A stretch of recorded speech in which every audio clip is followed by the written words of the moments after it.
Assalamualaikum warahmatullahi wabarakatuh. Salam sejahtera bagi kita semua. Pada kesempatan kali ini, kami dari kelompok 7 akan mempresentasikan tugas besar satu, analisis korelasi video TEDx, The Four Letter Code to Selling Anything oleh Derek Thompson terhadap materi channel selection. Sebelumnya, perkenalkan, saya Emar Helmi Syafruddin, NRP 018, Olada Sylvia, NRP 024, ada Mas Arya Gading, NRP 098, dan juga Fauzan Alfar Rahman, NRP 124.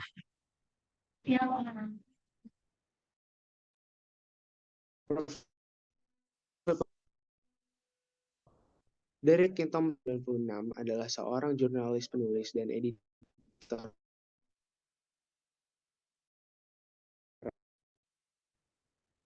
tentang budaya dan ekonomi yang mengaruhi pasar serta kemampuan untuk menggunakan film teks dengan cara yang menarik dan informatif.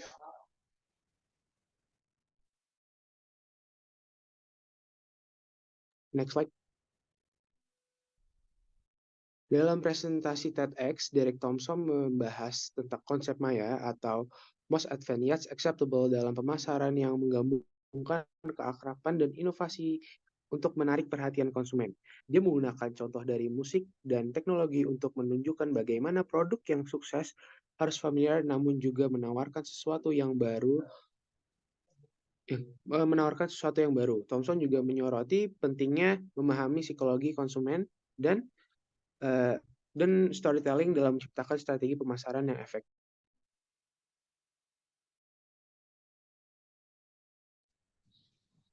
Diskusi bahasan video. Preferensi manusia dipengaruhi oleh rasio emas dan efek paparan, menekankan pentingnya keakraban dalam preferensi. Teori evolusi menyatakan bahwa preferensi kita terhadap yang familiar berasal dari naluri bertahan hidup. Lalu ada membahas tentang menyeimbangkan keakraban dan kejutan penting yang dalam merancang produk sukses, seperti Discovery Weekly Spotify. Lalu ada juga teori Maya atau Most Advanced Yet Acceptable, menggabungkan keakraban dan juga kejutan dalam desain untuk kesuksesan. Lalu terdapat pembahasan tentang studi tentang nama depan menunjukkan preferensi nama mengikuti siklus tren dengan keseimbangan keakraban dan kejutan. Dan yang terakhir membahas tentang pemahaman peran keakraban dalam persuasi politik penting untuk komunikasi yang efektif. Yang pertama channel selection. Konsep Maya atau most advanced yet acceptable menjadi dasar dalam memilih saluran pemasaran yang tepat, di mana saluran yang ideal harus mampu menyampaikan pesan yang sesuai dan diterima dengan baik oleh target audiensnya. Pemilihan saluran harus memperhatikan preferensi dan kebiasaan pasar sasarannya. Contohnya, yaitu pada Pokemon Go. Pokemon Go adalah contoh sempurna dari penerapan prinsip Maya dalam pemilihan saluran game. Game ini menggunakan teknologi AR yang saat itu masih baru dan asing bagi banyak orang. Namun dengan menggunakan IP Pokemon yang sudah sangat dikenal oleh masyarakat, game ini berhasil menjadi sesuatu yang baru namun masih dapat diterima oleh penggunanya. Dalam hal ini, IP Pokemon berfungsi sebagai saluran yang familiar bagi penggunanya yang memungkinkan mereka untuk lebih mudah menerima teknologi AR dan baru dan maju. Selanjutnya, Point of Difference atau POD, video tersebut menyoroti korelasi antara konsep Maya dan komunikasi strategi sebagai faktor pembeda atau POD dalam mencapai tujuan. Komunikasi strategi memastikan pesan tepat disampaikan melalui saluran yang sesuai dengan tujuan organisasi. Ini berbeda dengan komunikasi biasa yang seringkali tidak mempertimbangkan hal ini. Dengan menggunakan komunikasi strategi sebagai POD, organisasi dapat meningkatkan efektivitas komunikasi mereka. Contohnya penerapan konsep Maya dan POD dalam kasus nyata adalah iPod dari Apple. Desainer iPod secara bertahap mendorong desain produk lebih jauh sering waktu seperti menghilangkan tombol ekstra dan membuat antarmuka yang lebih ramping. Hal ini kemungkinan besar membuat iPod dapat diterima oleh pengguna saat diluncurkan pada tahun 2007.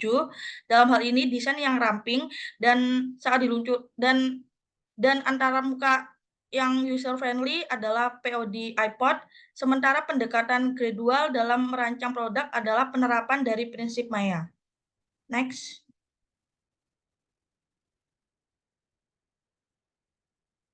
Selanjutnya ada marketing mix. Dalam konteks marketing mix, video TEDx oleh Derek Thompson dapat memberikan wawasan tentang bagaimana perusahaan dapat merancang dan menyesuaikan produk, harga, promosi, distribusi, atau 4P.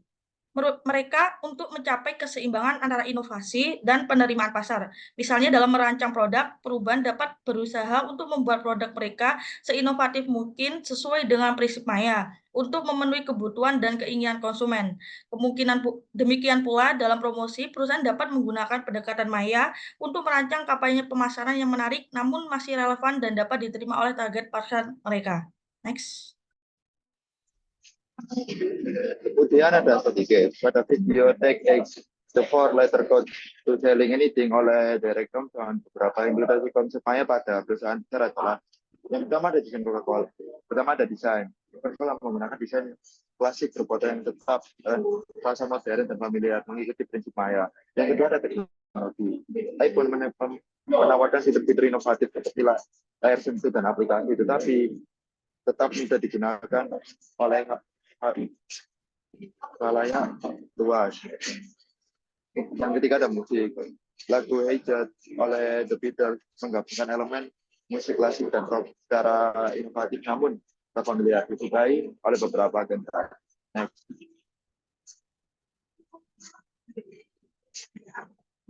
Kesimpulan.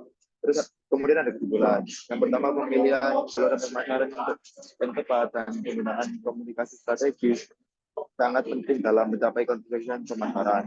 Yang kedua, konsep Maya atau most adventure yet acceptable membantu perusahaan untuk menghasilkan produk-produk atau layanan inovatif yang tetap diterima oleh pasar.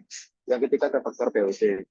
Seperti yang ketiga ada faktor pembeda POC. Seperti komunikasi strategis membantu perusahaan untuk membedakan diri dari pesaing dan menarik perhatian konsumen.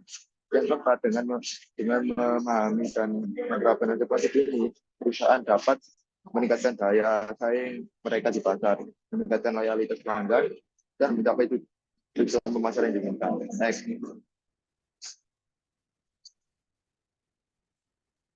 Kemudian ada saran.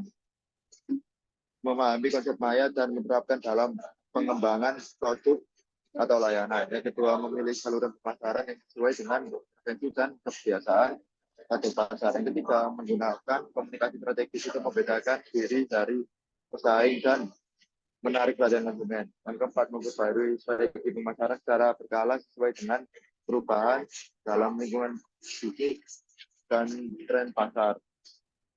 Yang kelima, memiliki pemahaman mendalam tentang kebutuhan preferensi dan perilaku konsumen sebagai kunci keberhasilan dalam pemasaran. Next.